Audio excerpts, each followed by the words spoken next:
Hello everyone and welcome back to the Belgian Beer Brothers channel. My name is still Cedric and today we are talking about the very last one in the Toer de Geuze 2022 homebox, number 10 out of 10. Today we are talking about Lindemans Oude Gueuze Cuvée René. In this particular case the blend 2021. But first let's talk about the brewery a bit.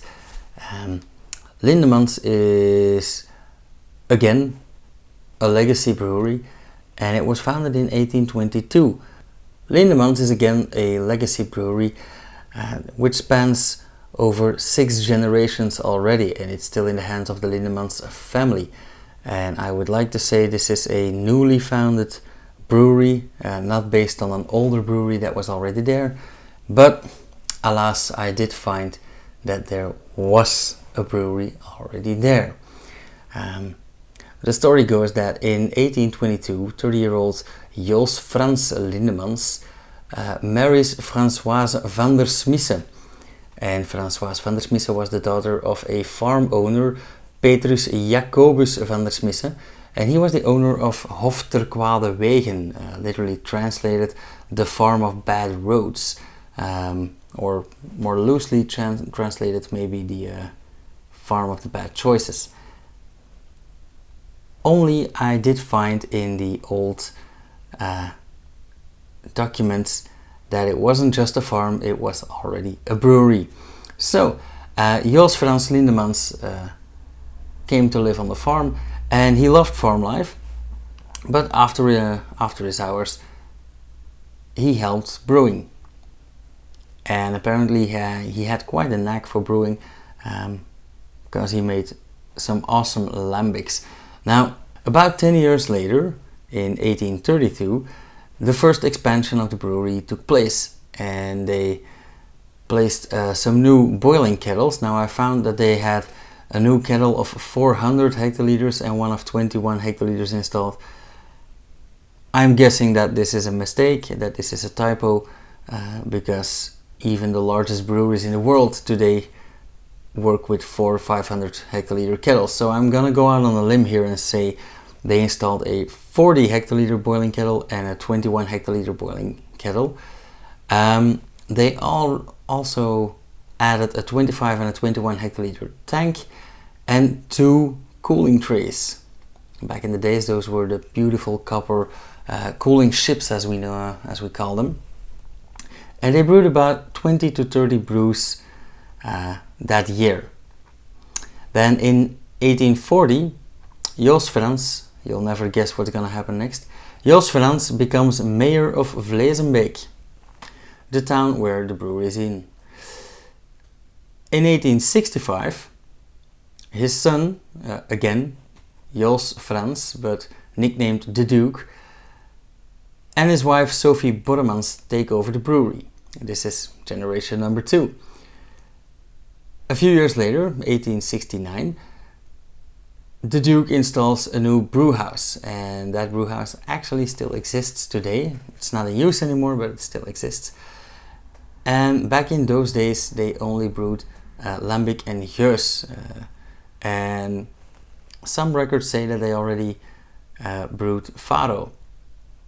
Although I did find that they only released fado in 1978, but I have seen some documents that talk about fado. Bottom line is there were no fruit beers yet. Today we know Lindemans mainly of their fruit beers. I believe they have the most popular kriek in all of Belgium. But back in those days, no kriek, no fruit beers were made yet. Then in 1901, the Duke's son Théophile Martin Lindemans and his wife Victorine de Gens inherit the farm/brewery, and apparently focus shifted from the farm to brewing, so agricultural activities are gradually reduced since, let's say, 1920. Then in 1930,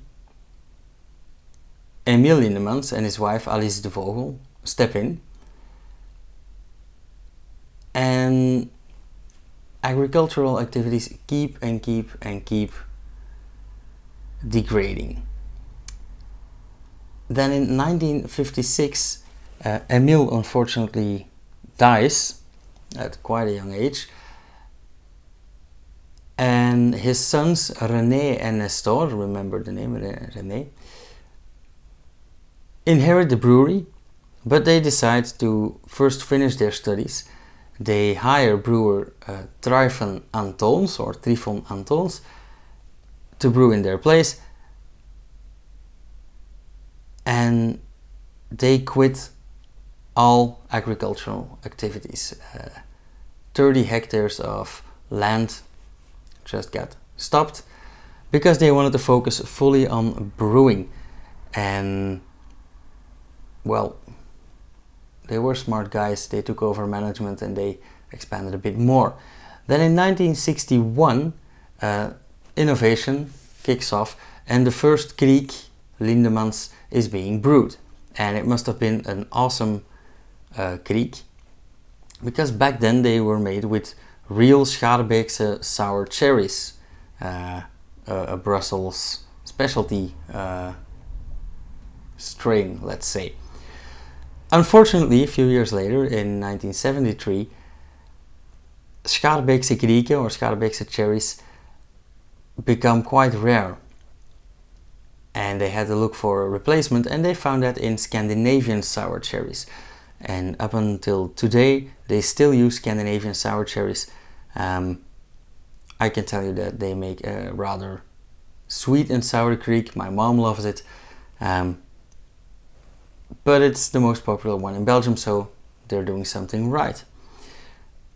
Also in 1970, European export gets started, mainly to France, a bit to Scandinavia, and they open a beverage wholesale center. In 1978, again innovation, again with the kriek, because they, let's say, invent a pasteurized kriek from cherry pulp and juice. Instead of macerating with the whole sour cherries, they just add concentrated juice and some pulp and let the lambic macerate with that.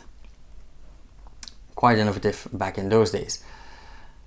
Innovation keeps going because in 1978 they restart the faro, the lambic with sugar cooked in. Then in 1980 the framboise, the raspberry beer, comes on the market. In 1986 the cassis, the blackberry. And in 1987 the pécheresse or peaches beer. Things go very, very well for Lindemans, and in 1992 again a new brew house is built. Actually, they built an entire new brewery next to the old one. Difference is that the new brewery has a capacity of 3 times the old one.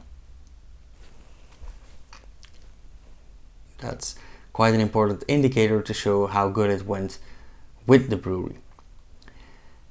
Also, they installed 1,200 barrels, oak wooden barrels, of 600 liters each to mature the lambic and the fruit beers in.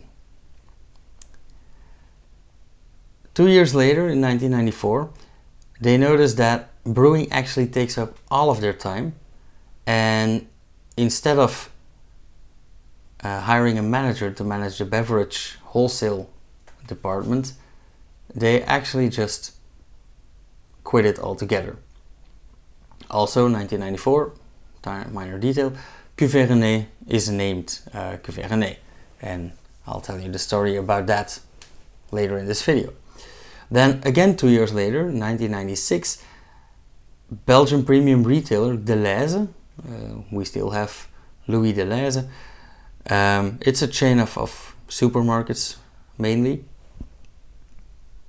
and they sign a contract with Lindemans for all distributions of Lindemans beers. In 2005, another new beer is being developed. This time it's Lindemans Apple, with quite a clear name. It's an apple beer, and frankly, I find it rather good. Finally, in 2006, the sixth and currently last generation takes over, and these are cousins Dirk and Geert Lindemans. They don't only take over the brewery, they immediately start exporting to China. And apparently China loves Lindemans, because in 2013, only 7 years later, they start expanding again. They install a completely new state-of-the-art bottling line and even double the storage space for maturing lambic and fruit beers. Currently, and when I say currently, I mean 2020, 2021, Lindemans employs over 50 people, and they still hold on to their family philosophy, as in the whole company should be a family, should feel like a family. The latest numbers that I found were from 2010, and those stated that Lindemans brewed 85,000 hectoliters. So remember when yesterday I said Timmermans with 23,000 hectoliters was one of the largest lambic breweries in the world? There you have it. This one almost, well, actually more than triples it. Of those 85,000 hectoliters, 60,000 were the basics for blending fruit beers, and 6,000 hectoliters were used to make faro. And the other 20,000, were other beers. Probably blending geuzes and selling a bit of the lambic to other blenderies. Now today we are gonna taste the Cuvée René. Of course, you have heard me say brothers Nestor and René took over the brewery in 1956 when Emile died. And people think, or I also thought, that Cuvée René was named after René Lindemans. Somewhere on the website you can even find a quote of Emile Lindemans saying, "This is the queen of geuzes. It's so good I named one of my sons after it." So someone said that in the 1940s, Emile supposedly said he named his son after his beer. Only back then Cuvée René didn't exist. So it must be a false quote. Cuvée René was named, as I said earlier, in 2014, and I don't have any reliable sources on this, but I have read that the man responsible for this is actually Charles Finkel. And Charles Finkel is a Seattle-based importer. He imports mainly wine and beers like Rodenbach, Orval, Lindemans to the USA. He was the founder of Marchand de Vin, so he also imported wine. And apparently it was a pure commercial decision to name this beer Cuvée René after René Lindemans, and he even designed the label. And actually not this label, because this is the recently adjusted label. It used to have a full label with orange and red, and that was designed by Charles Finkel as well. Now for those beer geeks among you that know the name Charles Finkel, yes, it is the same Charles Finkel who founded Pike Brewing with his wife.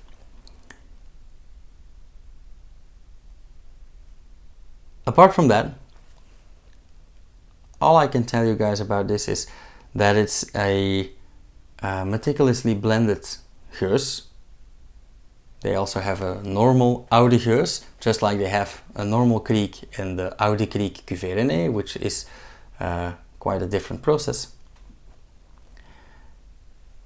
And this beer has won a myriad of prizes. Now,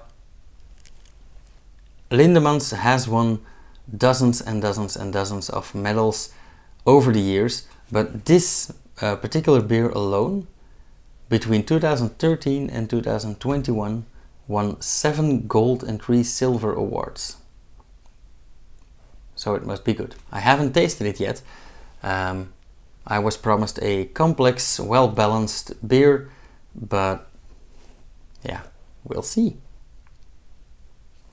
Let's have a taste.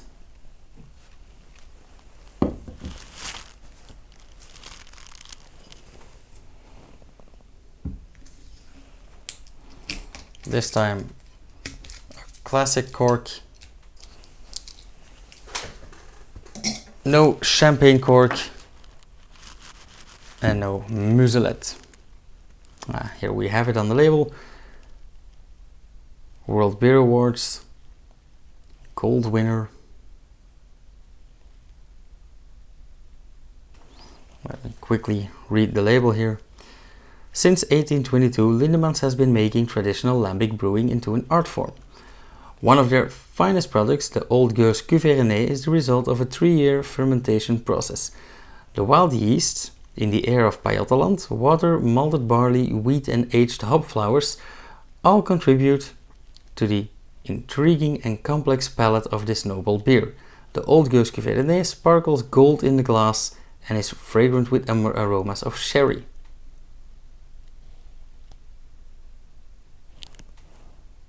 Yeah, sounds good. Again, the classic cork.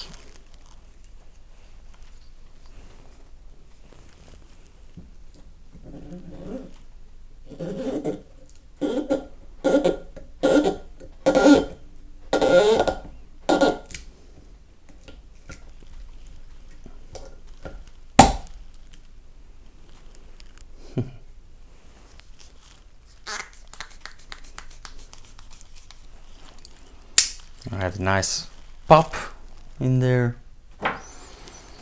Again, a lovely branded cork.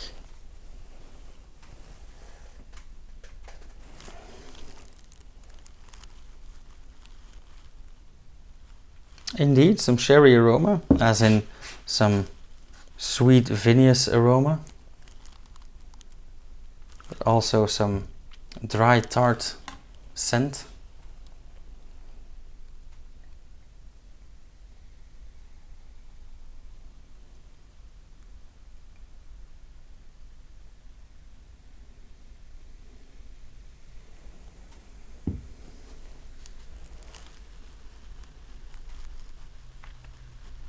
Just like yesterday in the white top glass, aromas are set free, and now I smell a lot. This is quite complex. Very fruity, a bit of stone fruit and maybe some peaches or nectarine. Cherries, sour cherries.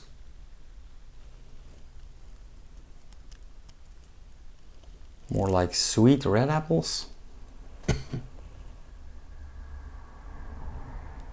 Smells more sweet and sour. Also, the nice golden color wasn't a lie. It's paler than most gueuze that we've tried. Very active. Hundreds and hundreds of tiny mini bubbles. Nice head of foam remains, quite white. Again, mini bubbles. As the aroma fades, it only gets sweeter.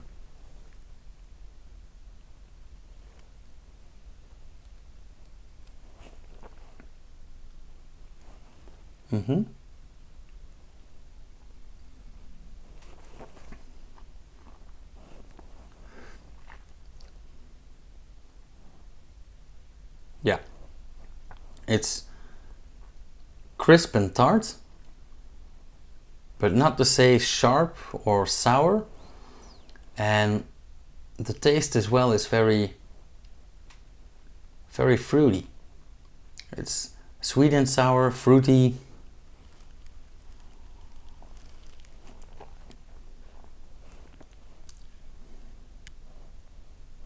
Yeah, I wonder what kind of barrels these are aged in.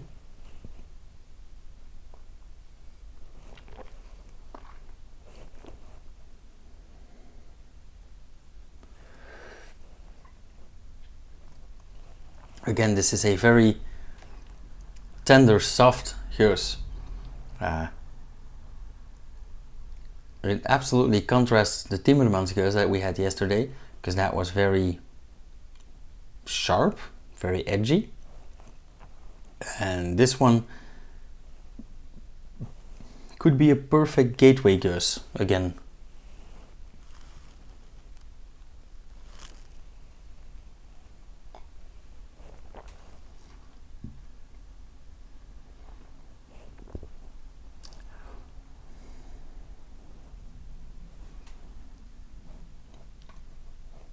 The aftertaste quickly fades.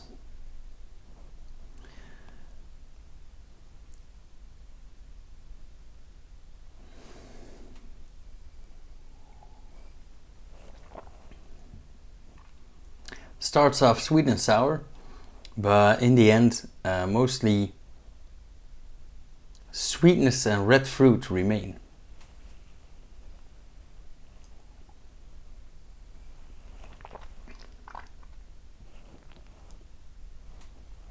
All right.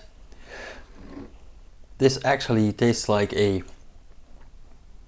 very summery beer, one that I would drink again on a terrace in the sun. Maybe have some nice Belgian mussels with that.